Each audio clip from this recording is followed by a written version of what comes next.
மண்ணுக்குள் ஒளிந்திருக்கும் கனி கூட்டம் அதிசயம். வண்ணத்து பூச்சி உடம்பில் ஓவியங்கள் அதிசயம். துளை செல்லும் காற்று மெல்லிசையாதல் அதிசயம்.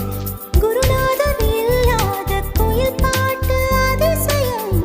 அதிசயமே அசந்து போகும் நீ எந்த அதிசயம். அஜூபா